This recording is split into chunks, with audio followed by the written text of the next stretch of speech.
Um, Magandang hapon po. Ako si Romnick Acosta, ng grade 12 student sa Ranches, Section Rizal. Nagbabahay-bahay dahil po upang mag-share ng aming kaalaman at mag-discuss about tungkol sa mga sakuna na trahedya na dumarating sa ating pamumuhay. Ito po ang pinakauna ay ang El Nino.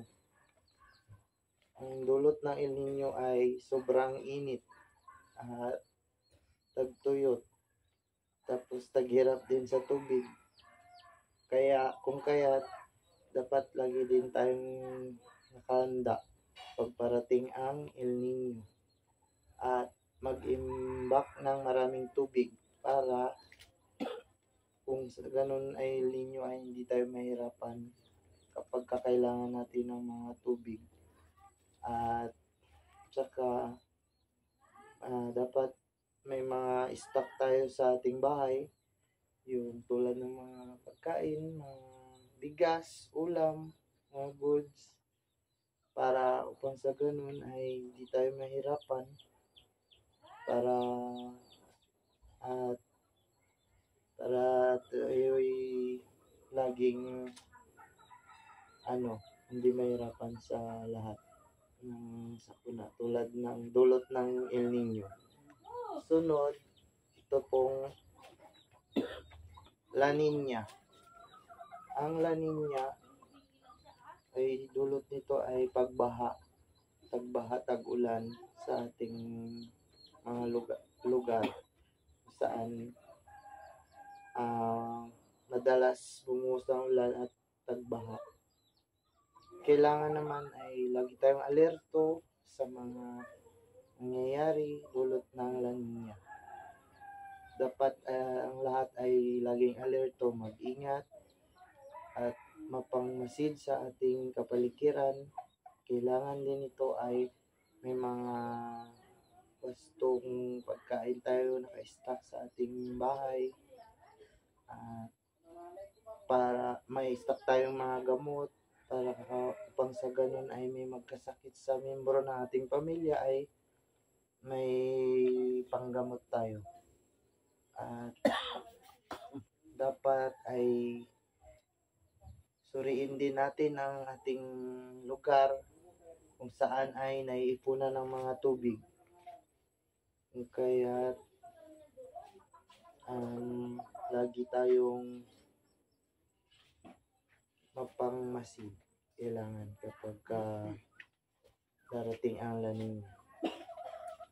Ayun lang po. At ang susunod ay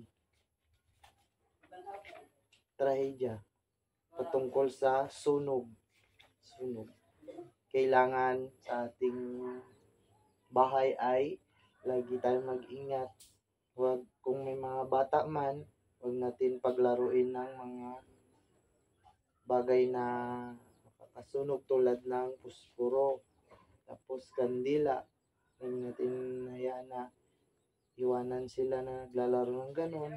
Bagay, may mas maiging itago natin ito para hindi makadisgrasya. Lalong-lalo na sa pagluluto, huwag nating iiwan ating niluluto. At sa mga kuryente, kapag tayo'y nag-charge tulad ng cellphone or nanonood ng TV, napapabayaan natin kasi ito minsan ang pinagmumula ng sunog, yung sobrang paggamit ng kuryente.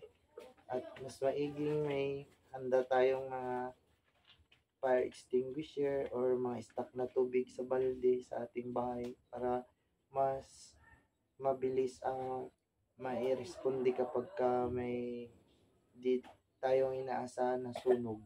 At lalo na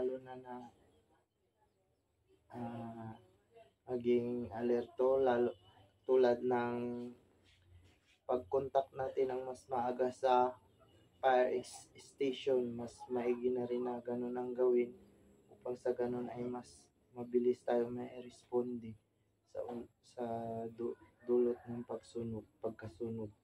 At mas maiging kapag nagsimula ito ay mas mabilis ang ating pag-evacuate ng ating mga gamit sa labas.